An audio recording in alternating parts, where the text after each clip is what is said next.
Hey guys, Ty Lord here with my February pickups.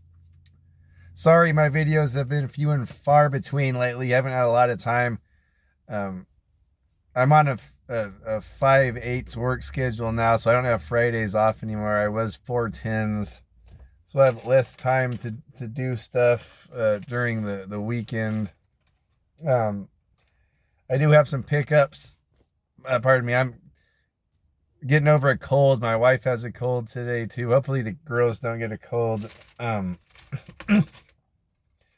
So I don't have too much for pickups this month. I've been playing a lot of games this in February, but not too many pickups.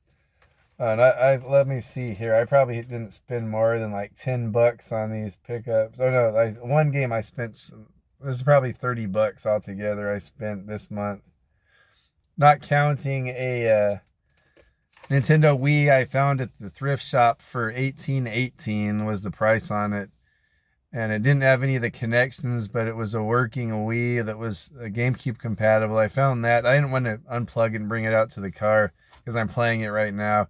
I just played through Resident Evil 4 on it again. I played through on professional, or I played through on normal and professional with a Super Nintendo controller. I've always wanted to do that, but it works fine. I had already found all the connections at the Goodwill once. It was for $6. I found the sensor bar, the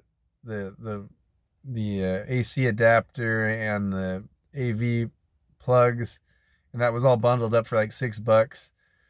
So then I'm in it what, like 25, $26, and then I found a Wii Motion Plus and a Joy-Con, or pardon me, a Joy Motion.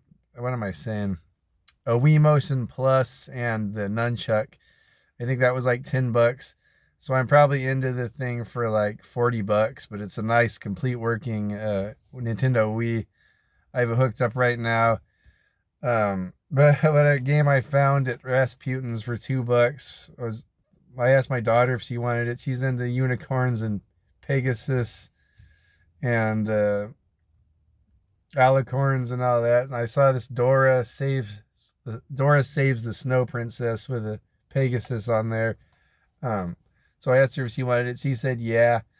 I played it with her a bit, and she was saying, I don't want to play this. I want to play Minecraft. But I could tell she was having fun with it. It's a little platformer with puzzles, very simple at Kitty. The graphics are actually really good. It looks like a cartoon animation. You play as Dora and her little monkey friend. You're going around doing puzzles. You don't use the D-pad to move Dora. You tilt it to the left or the right to move her, makes her run. Pardon me. Then one of the buttons she jumps with, and then usually there's little obstacles. She makes the monkey go take care of it. There's like little surfing areas and skiing and skating areas. I think she was having fun with it, but of course she wants to play Minecraft all the time, so it didn't last long. I actually was having fun playing it with her. Um, I get the okay. So I found this at Rasputin's for $4. It's the Japanese version of Final Fantasy 12 for PlayStation 2. When I first saw it, I thought it was a 13. I wasn't paying attention, and I go, "Oh, 13, that's the online one. I'm not into that, but I might just get it for like a collector's item or see if someone wants it." But I didn't realize it's Final Fantasy 12 when I was looking at the back. No, I noticed all the characters from Final Fantasy 12 on there, and I love Final Fantasy 12. Actually, at the same Rasputin several years ago, I got the American version of Final Fantasy 12 for 50 cents there. That's probably the best 50 cents I've ever spent, like the most I've gotten out of my money ever, because I love Final Fantasy 12. I played that for like 80 hours. I got that game for 50 cents. That wasn't a complete copy. I think it was missing a manual. This thing is nice. I don't have anything to play with it. I don't know why I'd want to and play it in Japanese, but nice clean copy. It's got the kind of a simple looking but pretty disc. It's got this beautiful manual here.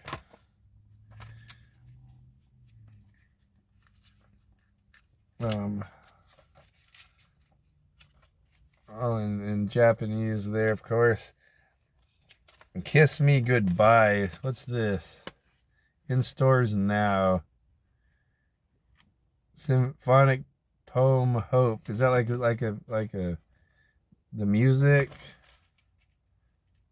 I don't know who this girl is. I don't know if she's some kind of artist. All kinds of goodies in here. This little card. It has like a scratch or code on there. I don't know. Is that? I have no idea what that is. Download song on iTunes. So I guess this must be an artist that sung a song for the game. It has great music in this game. And you can get the iTunes song if you scratch that code. And then all kinds of goodies in here. Some kind of mail-in point rally campaign. Point rally campaign. I guess that's something you could fill out. I don't know if you could win something with that. Well, I thought that was kind of nice to have because I love this game, so I'll probably just keep this as a collector's item. I need to go back and play Final Fantasy 12 again someday because I really liked it. If I do so, it'll probably be on PS4 or Switch.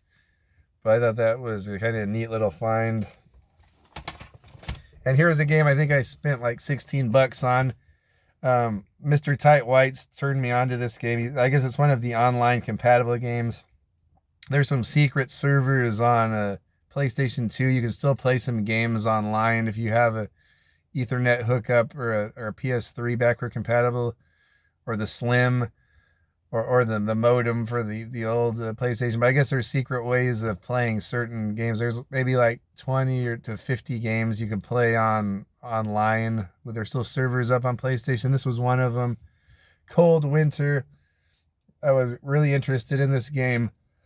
Excuse me. Sorry about that. This is I've always been interested in this game, not just because it's online, but the story. I love the James Bond games. I've been playing a lot of James Bond games this year. I completed 5 James Bond games I never beat before, so I've beaten all of the main console James Bond games. So I'm really into James Bond games now. This is like a rated R James Bond game, or a rated M. Yeah, it is rated M. It's a really a lot of swearing, a lot of violence, a lot of torture, a lot of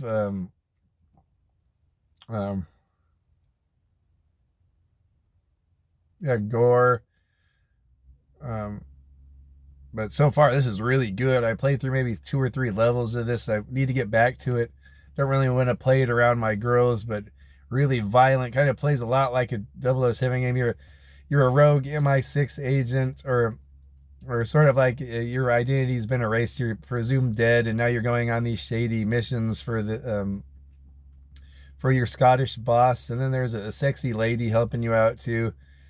The first level, you bust out of like a Chinese prison, and it's really gory. Like you're killing all of the prison guards, and there's a helicopter battle at the end. Really something out of a James Bond game, but really rated R. The guy is very filled.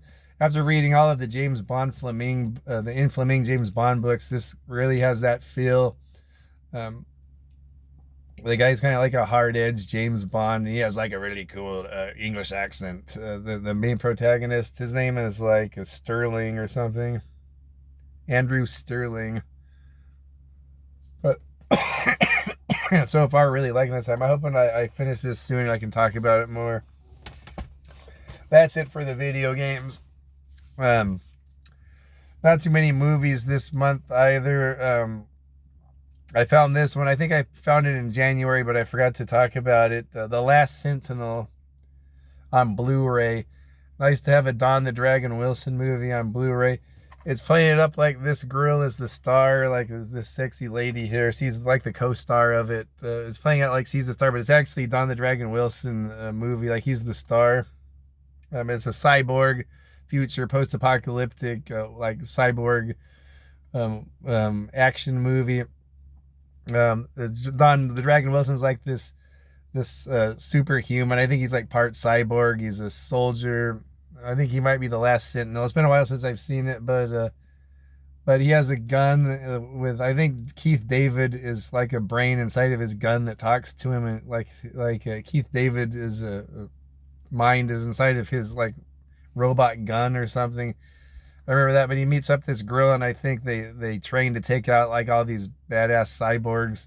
There's a couple of cool fights at the end. Don the Dragon Wilson fights these big scary cyborg men. I think it's one of Don the Dragon's newer movies.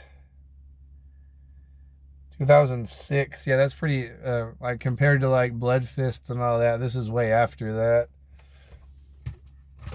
And then onto the VHS trash.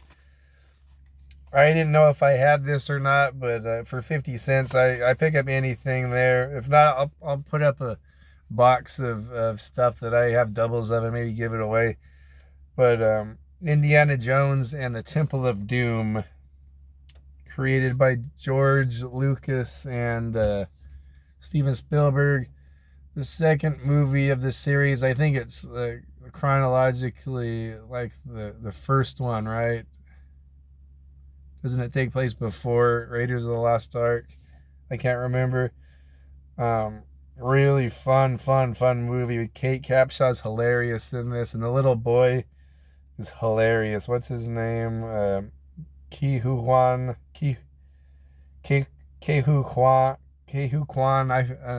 The kid from Goonies. He's hilarious in this.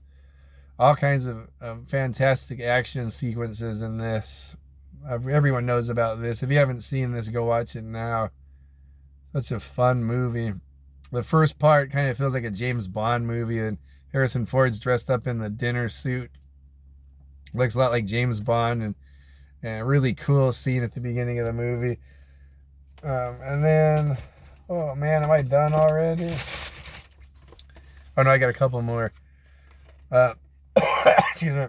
He's a cop. It's a dirty job, but somebody's got to take out the garbage.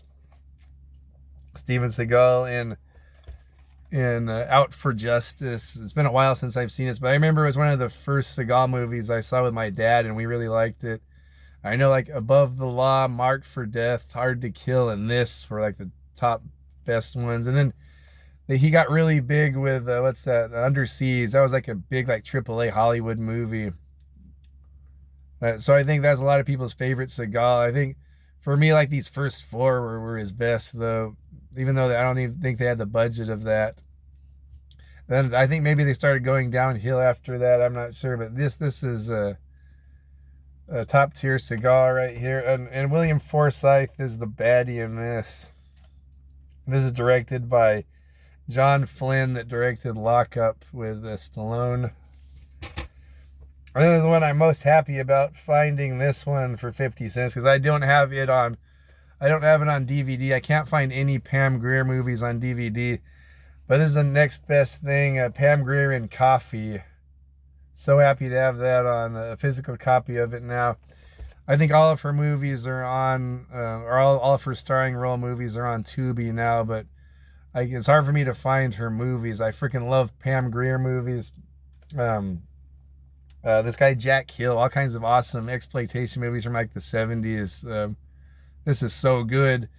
Kind of a self-indulgent movie, like super sexy. Oh man, she's so hot. Pam Grier. But this might be my favorite movie of hers after rewatching it, because I know I always liked Friday Foster, and I know there's Sheba Baby and Foxy Brown. Yeah, this is probably the best one. It gets kind of gritty and dark at some point. I guess they all do, but this one gets super, like, as self-indulgent and sexy and silly some parts are. A lot of this movie is very, very dark and gritty. And it doesn't okay, so Coffee's a nurse. Like, she's kind of an overworked nurse that works at a hospital. She works the graveyard shift. I think her name is Coffin, but she goes by Coffee. Like, her last name is Coffin, I think. But everyone calls her Coffee.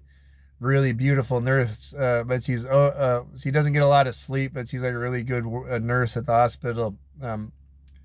I guess her little sister's like 12 years old, and she sends her money for school or whatever. But the little girl somehow got into drugs and buying drugs and OD'd. Her little sister's like in a hospital now.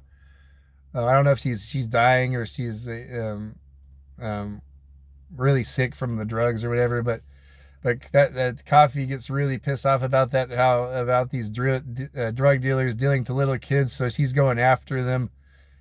So before she goes to work at night, she gets all sexied up and seduces some drug pushers, and they take her up to her room, and she blows the one guy's head off, and sticks a needle in the other guy and ODs him. Um, but anyway, so it's kind of like a vigilante revenge movie. Her boyfriend's this big politician. He's running for Congress. This really suave, debonair guy. He's trying to. He claims he's looking out for like the black community and but like you kind of see what happens with that. But then she has this nice other male friend that's not her boyfriend, but he has the crush where he's a cop. He's like a really good cop. He's like probably one of the only last trustworthy cops. Like he's like a good dude, and he's always looking out for Coffee, but he doesn't want to go in with the other crooked cops' deals, so they send thugs to cripple this guy, her buddy. What's his name is? I can't forget it. I forget his name. Carter. Her male friend, he gets beat up, put in a coma, like, and he's like turns into a vegetable, so he's screwed up for life. So that really sends her over the edge. So she's going to get to the bottom of this and get to the work up the ranks and take out these guys. So she goes. She finds out that there's like there's an Italian gangster in cahoots with the cops and all of the and this and a pimp named King George, who is a hilarious character. He's played by the guy that I can't remember his name. He plays the police chief on RoboCop, but he's hilarious. His name's King George. He's a pimp in this, and so she kind of infiltrates his little ring and sets him up, and then the Italian mobster. She gets in bed with the Italian mobster. She tries to kill him, but it goes wrong. Sid Haig is the heavy hand of the Italian mobster. He's in here. He's creepy as heck, and then come to find out, I don't want to give it all away. Yeah, I think you know where it's going, but there's great revenge scene at the end. Like she starts taking all these guys out, like just like being resourceful and by just like being lucky and resourceful. She takes out all these scumbags. The really good climax to this movie. I noticed Sid Haig was in there, and I noticed legendary stuntman Bob Miner was in here as well. Yeah, really cool movie. The bad guy in here was like super good. Booker Bradshaw.